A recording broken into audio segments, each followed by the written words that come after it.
Salut. Si tu regardes cette vidéo-là, normalement, c'est que toi, tu travailles, tu prépares ton plan de dissertation de philo, tu as choisi la question portant, ben là, je l'ai pas devant moi, mais en gros, est-ce qu'on devrait accommoder raisonnablement les immigrants issus de cultures lointaines? En fait, c'est pas tout à fait ça. Je vais la lire, attendez, je vais la lire pour être sûr de ne pas dire de conneries. Euh, une société devrait-elle accommoder de manière raisonnable ses nouveaux citoyens issus de cultures différentes, en faisant parfois des exceptions à la loi? OK? Et là, je vais juste te donner quelques consignes ou te rappeler deux, trois trucs pour éviter que tu partes dans la mauvaise direction en faisant ton plan. D'abord, c'est cette question-là des accommodements raisonnables, c'est le terme qui est terme assez laid d'ailleurs, mais qui a été qui est utilisé pour parler de ce débat-là. C'est une question qui revenait souvent dans les médias il y a quelques années, puis si tu googles ça, tu vas avoir euh, plein de textes qui en parlent, plein d'articles de journaux, euh, plein d'arguments d'ailleurs, mais il faut que tu te méfies de tout ça, OK? Méfie-toi d'Internet, ça ne veut pas dire que tu ne peux pas naviguer un peu sur le net pour, je sais pas, te faire une idée ou préparer tes arguments, mais il faut quand même que tu t'en méfies, OK? Parce que la plupart du temps, donc, en gros, pour aller vite, là, même si je ne veux pas te donner trop de réponses, mais euh, l'idée d'accommoder raisonnablement, j'avais donné en classe l'exemple des Sikhs du Canada qui peuvent conduire une moto sans casque. Ce sera un exemple d'accommodement raisonnable. Au nom de leur droit à pratiquer leur religion, puis comme ils portent un turban dans leur religion, ben, on leur avait permis, puis ils ne pouvaient pas porter un casque avec le turban. En gros, c'était ça. Mais il y a d'autres exemples. Il y avait l'exemple du kirpan chez les jeunes Sikhs. Il y en a d'autres aussi. Tu fouilles un peu sur Internet, tu vas trouver d'autres exemples. Quoique, il faut faire attention parce que des fois, ce qu'on appelle accommodement raisonnable ne correspond pas toujours à la définition concrète du concept. Mais ça, on pourra en reparler. Mais moi, c'est la chose elle-même. Donc, tu peux toujours. La chose elle-même qui m'intéresse. Ce qui m'intéresse, en fait, c'est est-ce que c'est une bonne idée ou pas de faire des accommodements raisonnables. Et donc, je ne veux pas que tu débattes sur nécessairement. Tu peux partir d'un exemple précis, partir du cas des Sikamoto, par exemple, ou du Kirpan, peu importe, ou en nommer plusieurs. Ça, c'est pas important. Mais je ne veux pas que tu débattes d'un cas en particulier. Moi, c'est le principe même de cette idée-là que je trouve qui est intéressante à débattre ou c'est intéressant d'y réfléchir. Euh, Ce que je veux dire par là, c'est que souvent, les textes que tu vas trouver sur Internet, ils vont plus argumenter sur est-ce que c'est raisonnable finalement de permettre une chose ou est-ce que ça va trop loin. Okay? Et donc, les textes d'avocats, souvent, ou les textes qui sont construits comme des textes d'avocats, qui partent de principes de droit, vont beaucoup, vont beaucoup articuler le débat de cette façon-là. Est-ce que c'est raisonnable ou pas? Est-ce qu'il y a une preuve suffisante? Mais moi, c'est pas comme ça que je veux que tu construises ton texte. De toute façon, on ne fait pas un cours de droit, c'est un cours de philosophie. Moi, ce qui m'intéresse, c'est la première question. Parce que dans le fond, en général, les gens sont en faveur de ce type d'accommodement-là ou sont contre parce qu'ils ont une certaine idée de la société, puis ils ont une certaine idée de la place de l'être humain dans la société. C'est ça que tu dois articuler dans ton travail. Okay? Donc, je reprends du début. L'intro, c'est assez simple. Hein? Je te demande trois éléments. Là, tu prépares ton plan. Il te faut un sujet amené. Tu peux parler d'une généralité. Tu peux partir d'une anecdote aussi. Donc, voilà, c'est assez facile, je pense. Après ça, il faut problématiser. Montrer qu'il y a un enjeu, montrer qu'il y a un désaccord par rapport à cette question-là au sens large. Et finalement, tu poses ta question. Tu poses ta question. Moi, je te conseille de recopier la question telle quelle, comme je l'ai donnée sur ta feuille de consigne.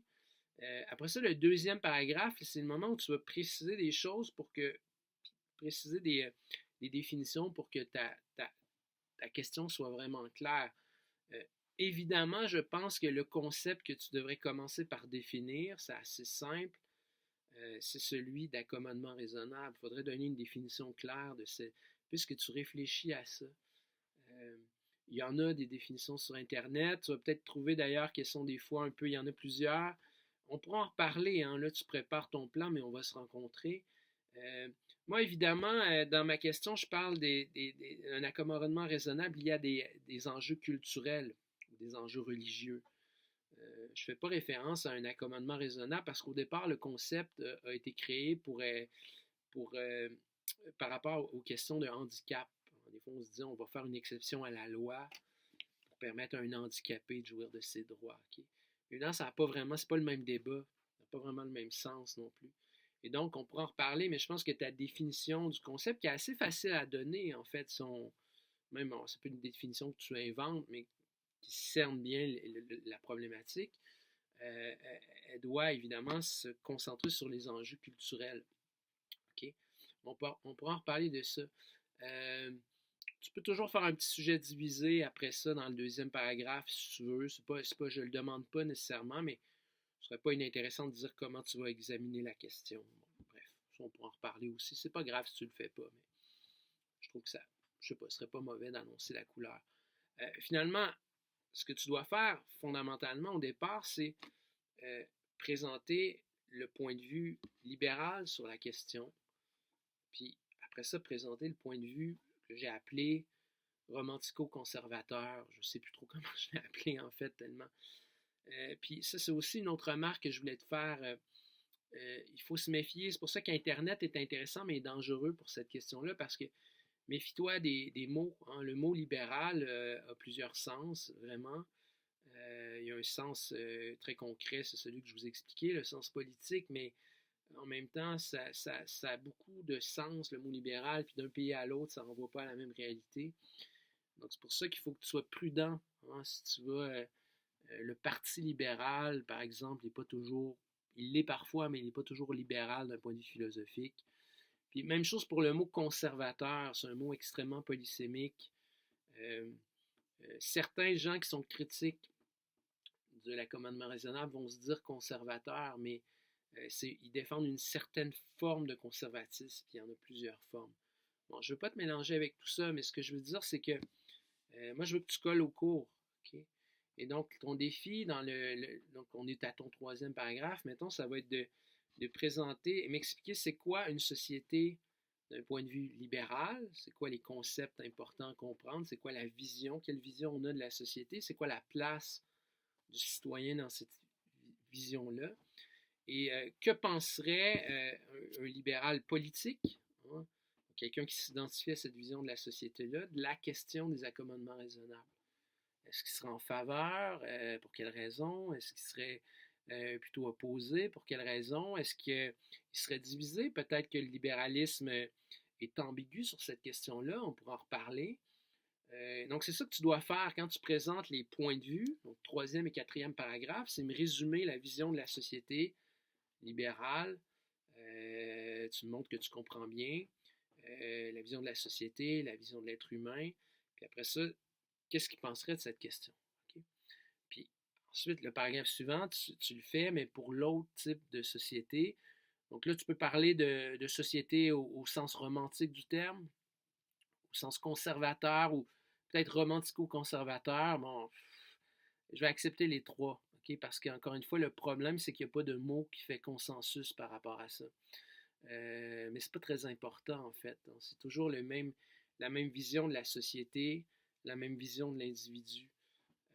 En passant, là, ce que je suis en train de te raconter là, j'ai oublié de le dire au début, mais dans tes notes, normalement, si tu étais au cours, quand j'ai fait un cours sur le romantisme, qui était une réaction aux Lumières et donc une réaction au libéralisme, c'est à ce moment-là que j'ai parlé de ce sujet.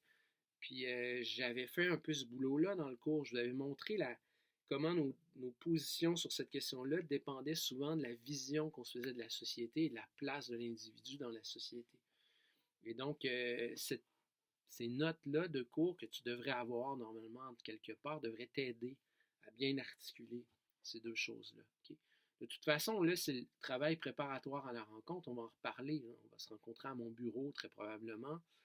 Puis je vais te dire ce que je pense de ton plan, puis tu vas pouvoir vérifier que tu comprends bien aussi. On va pouvoir en discuter. D'ailleurs, pour aller vite, je t'ai donné en classe un document un extrait d'un livre de Mathieu Bock-Côté, un sociologue québécois qui est assez connu, qui est assez médiatique. Aujourd'hui, il est en France, mais quand même très souvent dans le débat public. Euh, Évidemment, Bock-Côté correspond assez dans sa vision de l'accommodement raisonnable, puis sa vision de la société, à ce que moi j'appelais la vision romantico-conservatrice de la société. Lui, il va dire qu'il est conservateur, mais encore une fois, il y a un conservatisme qui n'est pas celui de tout le monde. Mais passons là-dessus, on ne rentrera pas dans les détails. Euh, Puis je t'ai envoyé aussi, euh, via ton Mio, normalement, 2 articles de la presse qui traitent du sujet. Puis un de ces articles-là, c'est une défense des accommodements raisonnables par Gérard Bouchard. Bouchard, en tout cas dans sa défense de l'accommodement, c'est clair qu'il a une vision beaucoup plus libérale de la société que Bock-Côté. Okay?